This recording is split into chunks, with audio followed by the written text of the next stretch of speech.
a better piece? What are the things in the report that, you know, you could understand better, you think? Or what are the things in your report that you could use better? Or maybe even what are the things that you're using really, really stinking well and think, hey, is there a way to even take this to the next level? Or, hey, have you guys thought about this yet? Because here's a new idea. So once again, interactive as always.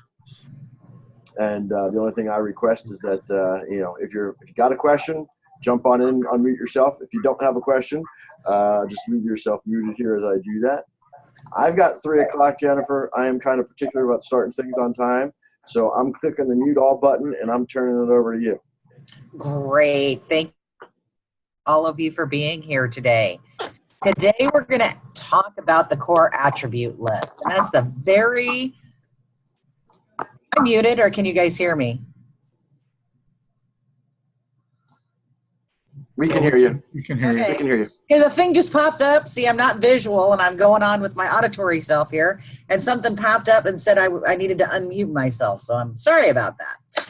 Anyhow, this is my favorite page. You know, a lot of coaches, trainers, consultants very rarely get to this page. And I always say to myself, that confuses me. Because this page you can do so much with. You know, when you look at dimensional balance, when you look at the different categories within just the attribute index report, the different categories are made up by these individual attributes. Okay? So it's really interesting to take a look at and really get to understand this page, because you can start seeing why people might score low in empathy, or they might score low in systems judgment, or they might score high in something else, okay? So the way I'm going to talk about this today is really how I talk about it with my clients. And that is, I take them back and I say, I want you to think about when you were in high school. What was that class that you never had to study for, ever, and you could ace it? Somebody want to throw one out for me?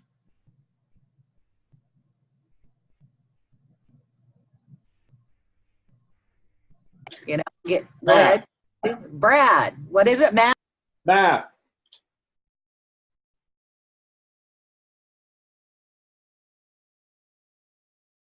Hard you studied. You were lucky if you got an A minus, a B plus, or in some cases, a B minus.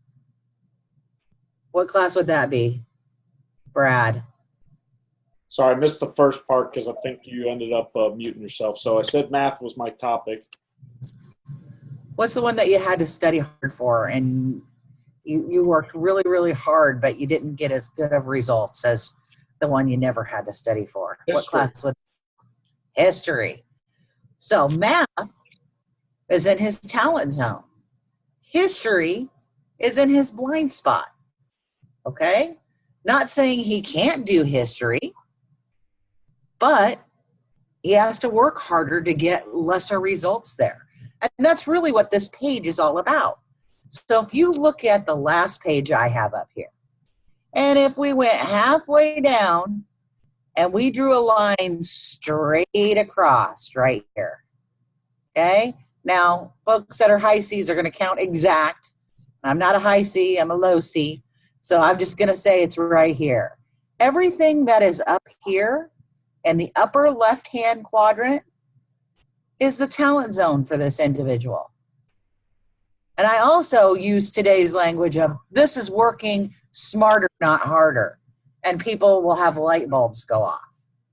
Okay? Now, people can't be great at everything, right? What's down here is this individual, Jane Samples, blind spot. Not saying she can't do these things, but she's going to have to work harder and burn more energy to do these things down here, okay?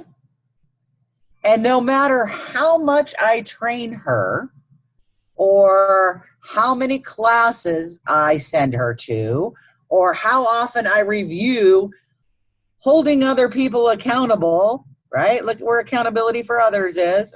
Doesn't want to highlight for me right there, right? The third from the bottom. it is never going to be a talent for her. So if I was coaching her, I would say, does your role require you to hold other people accountable? And if the answer is yes, and it's not something she can delegate off because let's say she's the leader, well, then I'm going to work with her about a system or a process that she can run that will help her hold other people's, help her hold other people accountable very quickly and very systematized so she can get back to leveraging the talents that she brings to the table. Anytime that people are working in this zone, this blind spot zone, they burn more energy, they don't get as good of results, and they become frustrated and dissatisfied, et cetera, et cetera. Not saying, again, that they can't do those things, but they do not come as easily as these things up here that are in the talent zone. Okay? So in looking at this individual, I see an individual that's good at developing others, realistic goal setting for others, understanding motivational needs, correcting others, right? All of the talents that a leader needs, except, no one is perfect. We're going to struggle down here with accountability. And in fact, this person has issues with personal accountability. You see that? Now, here's another thing about this page that I find very interesting. People will, first of all, the first question you're going to get is, what about these middle things? And I say that they're just average for you, right? It's not like breathing up here, right? Which is, it's like you do it automatically. You don't have to work hard to do it. It comes easy, right? And it's not as tough as the accountability for this individual or self-management or consistency or gaining commitment of others, right? It's just kind of in the middle, average for them. I work when I coach with people on really leveraging this talent zone. And if you start really paying attention and looking at a lot of these, you are going to find that some people have low scores. Their very lowest score is higher than someone else's very highest score. Okay, so people will ask me, well, I have a 8.5 in, let's say this was 8.5 instead of 5.8 in self-control, but Joe over here, his highest one is a 7.2, right? Does that mean, I'm better at it than him? Not necessarily. You're seeing more information, but it is a blind spot for you because it's not as clear and not as easy for you to do as these things up here. So just a reference, if you remember, I'm sure all of you have the great big 300 and some odd page product manual on the attribute index. But clarity scores, that's what these numbers are, like this 8.8, this 8.3. Clarity scores are considered low if they're 0 to 6. They're moderate if they're 6 to 7, 9. And they're high if they're 8 to 10. And one of the good descriptors to really get my clients to understand what I'm talking about here is, if I had a TV set, I'm going to jump back off of that page a second. If I had a TV set for these three categories here, right? And we were talking about, different size of TVs and HD TV. And I don't know how old you folks are, but I remember having rabbit ears, that we put tin foil on just to make the black and white picture better, right? And I like to use that analogy with folks. If you have a score of 8 to 10, that means you have an 80-inch super high-def TV that is so clear that, in some cases, you might even have a 3D TV, right, if you're above 9, that is so clear that you can see blood dripping off the swords in Game of Thrones, right? If you have a 6 to a 7.9, you have, a 42-inch color TV. It's a flat screen, but maybe it's not super high def. So you see most of the picture, a lot of the picture, but you're not seeing every nuanced detail. And if you're under 6, well, we're starting to get in that black and white rabbit ear territory, so you're not getting as much information in that dimension. Now, it's really important to note to yourself that self-control and a lot of selves usually fall in the bottom quadrant for folks. And that typically comes with, as a nation, the United States very rarely looks inwardly. We're too busy, trying to do more with less, so we're focusing on the external world. So you're going to see self-assessment is always, not always, 9 times out of 10, I will say, in that bottom quadrant, and self-control is usually down there. And if you have access to your product manual, if you start on page 196, you'll see definitions for each category, what it means if someone has a good score, what it means if someone has a poor score. And, if we're saying poor score, we're going to say, 6 or below. And then you've got a moderate, but high is really that 8 to 10. Okay?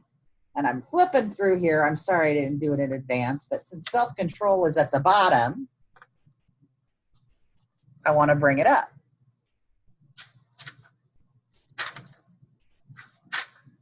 And let's see. It's not where it should be. Alphabetically. Okay. I'm going to go with self-assessment then, because it's 4th from the bottom. Okay? This person actually has a 6-7. So it's not as bad as it could be, but that's a lower score. It's a person who doesn't judge his or own capabilities accurately. And I've had a lot of people say, I know what I'm not great at. And the best question to ask them is, tell me 3 things that you're talented at. Give me your 3 greatest strengths. And then conversely, ask them to give you 3 of their weaknesses. I will use the word weaknesses in that case, that they're working on. And typically someone can give me 1 if they score lower in self-assessment. If they come up with a second one, it's usually the first one regurgitated in a different way. Same answer, different language. So they can usually see what they're great at, but they have trouble and difficulty figuring out what they really need to work on. Self-control has to do with the ability to remain objective. I don't know, do you guys I know you have the product sheet. Do you guys happen to have this sheet I'm pulling up here? It's the definitions in a shorter format. I find it's very helpful to have this format available when I'm going over this sheet with my customers and clients, because they'll ask me, well, what's the definition? And I'll have them actually read it themselves. Self-control, the ability to remain rational and objective when faced with a stressful and emotional situation. So obviously this person over here has an issue with that. They do not remain objective. They become very subjective by getting emotional. So Jennifer, that does not look familiar. So question to Gerard, do we have a copy of that? I haven't seen it. I will get that to Gerard so you all can have a copy of it. Yeah, you have a copy of it, a little bit different of a version than that, but I'll forward that off after Jennifer sends me a copy of that exact page to you. Yeah, you guys should have the copy. You have the copy that shows what a good score and what a poor score is. And I don't like to give that copy or let my customers or clients have their hand on that at all, because I don't want them to go, I've got a poor score, right? I don't want them to see the word poor. So I let them look at that short definition list, which I will get to Gerard. But that's basically how I go through the sheet. And then we really unpack and break down, what talents that they're bringing to the table, how they're utilizing them and their, daily role. What are they not utilizing? Maybe they're stuck focusing on something down here that they're not so great at, right? And then we'll start talking about role alignment, what are systems and processes we can do to get them off of this area and back up here. This page goes along great with Jay Niblick's book, What's Your Genius? And I use that book with every single one of my customers. Now, I know a lot of people look at this page and they get really, I don't know, it's just a lot of words and a lot of numbers, and it takes some people aback, but it's just really the ranking order of how this individual scored on every attribute that we measure. What they're great at, what their blind spots are, and you know, a lot of people, when you say blind spot or, you know, you're not so great at that. I don't like to use the word weakness, because if it's something they don't need to be successful, well, then it's not a weakness. It's just a blind spot. And the example I like to use is this. Growing up, I was a gymnast, a dancer, a cheerleader, but you know what? If they measured jogging, I would get a big fat 0, because although I had the rhythm to do all of those things, I never had the rhythm to jog. I sucked at it.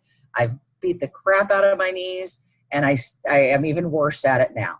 But right now, does my success depend on jogging? Well, quite frankly, no, it does not. However, if I was, you know, in downtown LA in a parking garage at 3 a.m. in the morning and a serial killer came along, now I have manufactured a weakness, right? Because my life is depending on my ability to jog. And that lets people understand that a little bit better. I always say, try to personalize your own example. But that really gets them into understanding that it's not the kiss of death for something like accountability to be sitting in your blind spot. Because again, do you need to hold people accountable? Can we create a system or a process around it to make it easier for you? Or is it something you don't need to do at all, so it doesn't really matter? So at this time, what questions I know I covered a lot pretty quickly. Do you have questions for me on this page? Hey, Jennifer. Yes. Yeah, hey, this is Bob. I've got a question for you. So I understand you have your quadrants.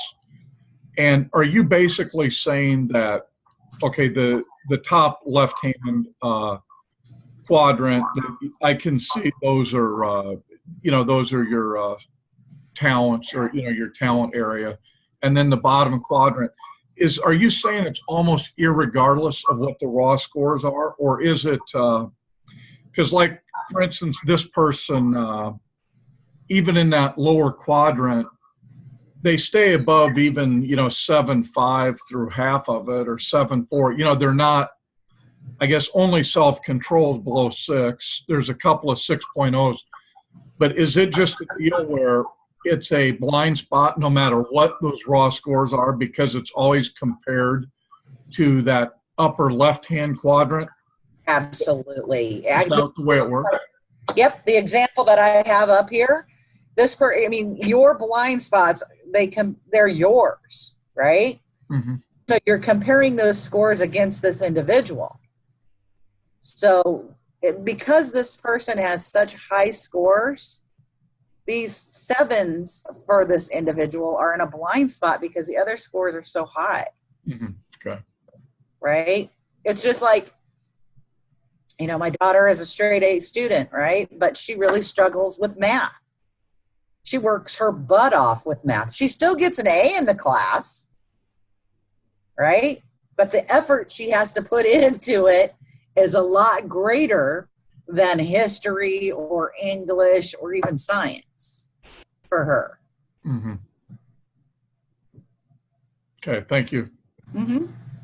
Hey, Jennifer, this is Glenn. Yes, Glenn. When do you share this with your client? When in the debrief process do you bring this up? Okay, that's a great question. The way I like to debrief is I like to go DISC, values, dimensional balance page, and then depending on the version, like I believe this version is Yeah, it's emotional intelligence. Then I will go through the different categories, right? And how they score there. And then I bring this up last in my debrief. Okay, thank you. Mm-hmm.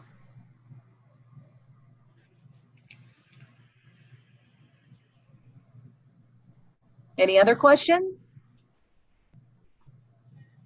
Do you use the cubes? Yes, I do. Yeah. Okay. Yes, I do. Do you guys like the cubes? Go ahead. What's that? I said, do you guys use them Yeah. regularly? Yeah, I think it's very, very helpful. It is. Yeah, it's one of the most interactive, and you really get people involved. Yeah. And it's awesome that you guys have the actual cubes because we just use the paper. Yeah. Mm-hmm. So since you brought it up and we're kind of being quiet, this is Brad. I don't think I've really spent very much time. Actually, I know I haven't spent very much time going through those sheets that are preceding this at the Okay. level. So my two questions to you, could you maybe walk through maybe a little bit how you'd use one of those? And then two, I find it very hard to do a full debrief beginning to end in an hour, and that doesn't include the last sheet or all those, I stop kind of at this point reviewing this and the next page. How long is your typical debrief? I've gotten, okay, if you haven't noticed, I'm pretty straightforward and to the point. So I don't give people a lot of fluff. Well, he talks less than Brian does. I talk a lot about, this is the data. Here's what this data tells me. How does it affect you? How does it apply to you? And I can get through it in an hour. But understand, I've been doing this for 20 years as well. So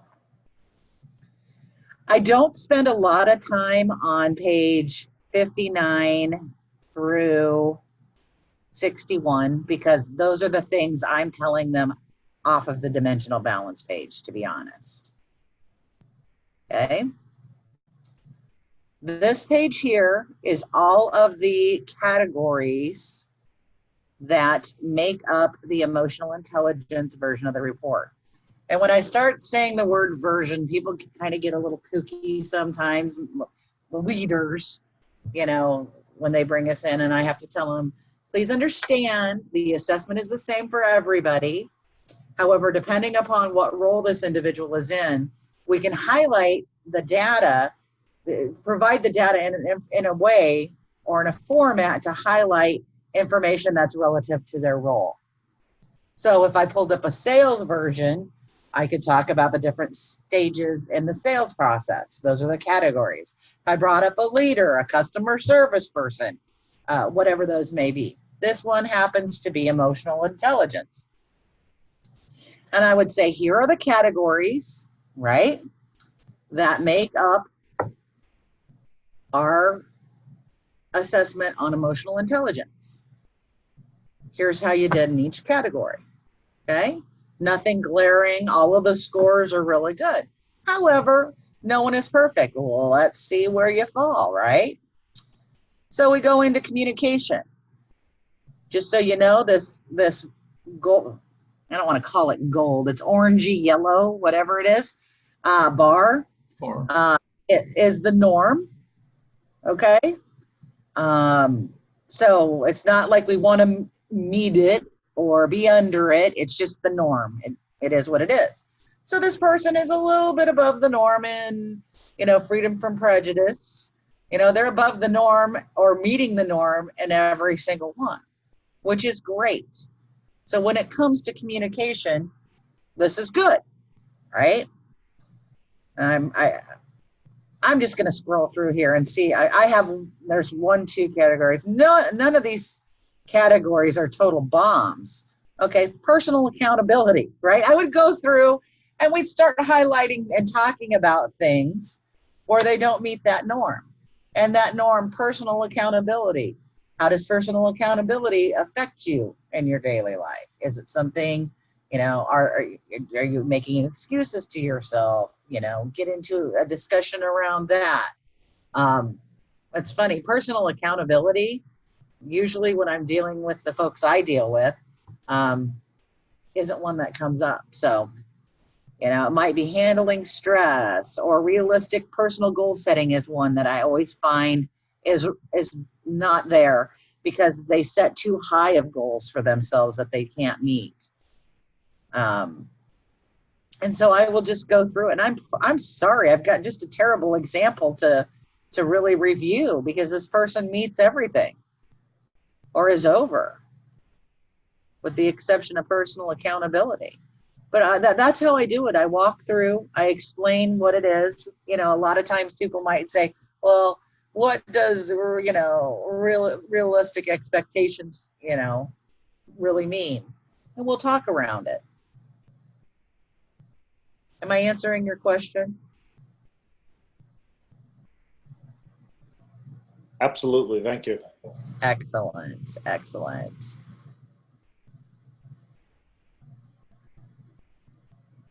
Any other questions?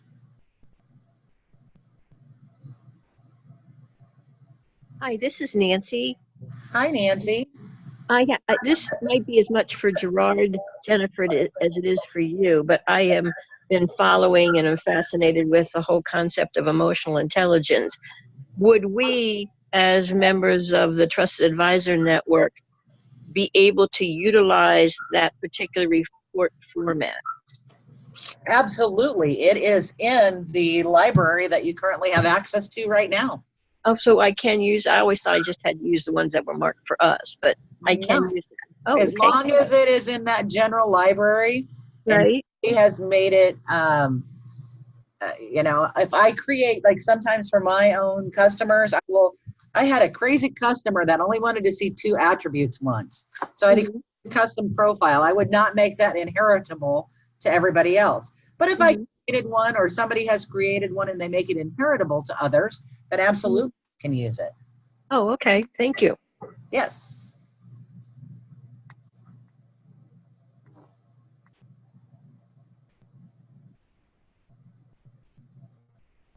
Is there anything else about the Advanced Insights as a whole that you would like clarification on, or if you have questions on?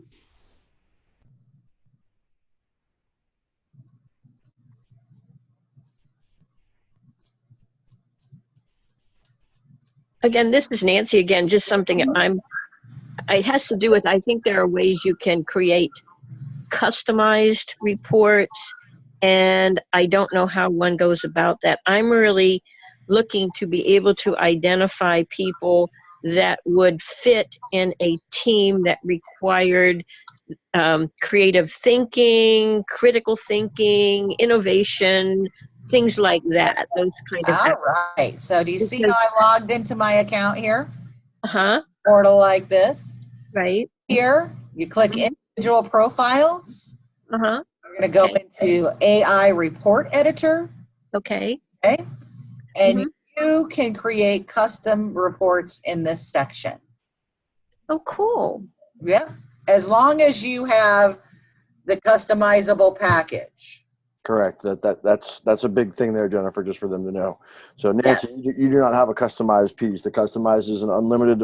It's available only via unlimited, and the cost for the unlimited is $300, which you have, Nancy. But to have the unlimited customizable approach is $400 a month. So I'd have to be paying more money. Correct. Yes. Now, if you have that customized ability, you can go in and create new reports. There's global reports that you go in and adjust. I mean, I have sales trainers that go in and use our sales report, but they just change the titles of the category to fit, you know, maybe they have the force sales training program, right? That spells out force. But yeah, you can go in here, edit a report, and create whatever categories you want. Now, you mentioned that you wanted some creativity, you wanted this, you wanted that, right? Here are the different categories, right? So you go in and let's say building a team, right? Mhm. You can select the capabilities that you want within it, Right.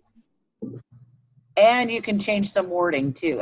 You hit edit category, Mhm. right? You could name it whatever you wanted, put in a descriptor. It's pretty simple. You see how you just remove and add, you drag Right. back and forth. Mhm. All of them are there, and then you save it, delete it, whatever. It's very, very user friendly. Okay. I just have to play around with it some more. Yep. Yep. Any other Cool. questions, guys?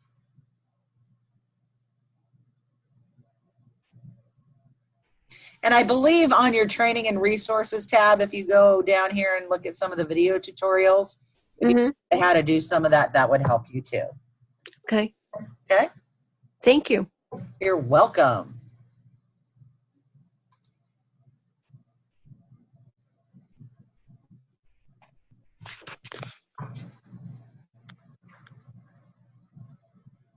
All right. If you have no other questions, Gerard, I'm going to turn it back over to you. Well, thank you very much, Jennifer. I appreciate your time. Give you guys, because I know sometimes some of you guys like to think and process more so than Gerard, who likes to just throw ideas out there as he's thinking. So I'm going to give you guys a few seconds, and then if I don't hear anybody's response, I'm going to say, great, you guys are done for the day and can head out early, but don't want to kill it just quite yet, because I know sometimes it does take a minute or two for you guys to think about something that you may want some insight into when it comes to anything inside the Advanced Insights Report, disk values or AI.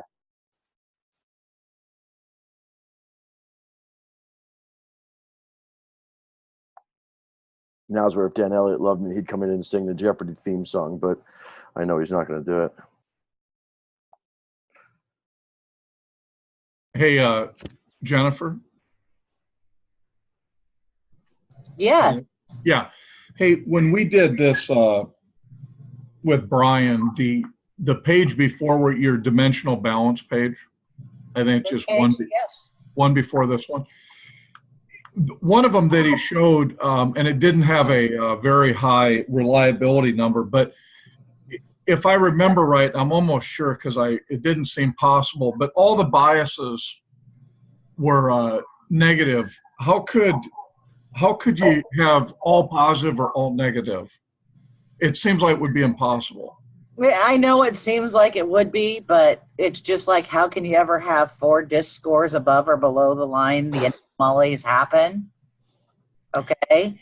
Biases when it comes to the attribute index, they're fluid. Empathy is one of the harder ones to change, right? But practical thinking, I could have a positive practical, be happy with the results I'm getting right now, have a positive and something happen, and all of a sudden I'm a negative. And if I take it now, then it's going to be negative, right? Systems judgment 9 times out of 10 is positive, unless you're Brian Arzani, who has a negative systems judgment. I can count on my fingers and toes how many times I've seen systems judgment negative. It doesn't happen often, but it does happen. Here's what I know about systems judgment negative people. If you try to put constraints and a lot of rules and a lot of systems on them, you're not going to get the results that you could have if you gave them a little latitude and a little leeway. And here's what I mean by that. Brian is my business partner. We've been in business over 15 years together. We both live in what our natural talents are. And what I mean by that is you won't see me, I shouldn't say won't, never or anything like that, because those are, absolutes, but very rarely do I do large group training. And it's just because, can I do it? Yes. But I'm pulling from my blind spot zone. I really have to slow myself down. I have to really soften a lot of my bluntness, right? If I'm doing end user training, in a large group setting, because there's always someone out in that crowd that you want to look at them and say, how hard is it, right? But that is Brian's gift. Brian's in the other room doing a large class right now as we speak, and he lives in his talent zone like I live in mine, and that's his zone, and that's what he's great at. So we pretty much tell Brian where he needs to be, when he needs to be there, what he's training on, and give him his workbooks and let him go. And he's just ran in here. And that's 100% the truth. But on the contrary, I'm here in my office because I run the nuts and bolts of the business. And I'm here, I leave my house at 4 o'clock every day, a.m., by the way. That's because there are things that need to happen for our business before the bell clicks off that I start working with customers. Brian will roll in here, I don't know, 8, 9 o'clock. But yet Brian will be still talking to customers and emailing them at 9, 10 p.m. If I ever said to Brian, we're partners in this. I'm here at 4:30 a.m. every day, and you come rolling in here at 8:30 or 9, that just wouldn't work for us. If I did that, he wouldn't be as good at what he is good at, because I would be tampering his talent down. Does that make sense? Yeah, I was just thinking more in terms of technical terms, that the negative comes from when you position the item, you position it below. In other words, you undervalue it. Correct. And I was thinking that because you undervalue some, then therefore you'd be overvaluing some. And I was wondering how you could undervalue all of them.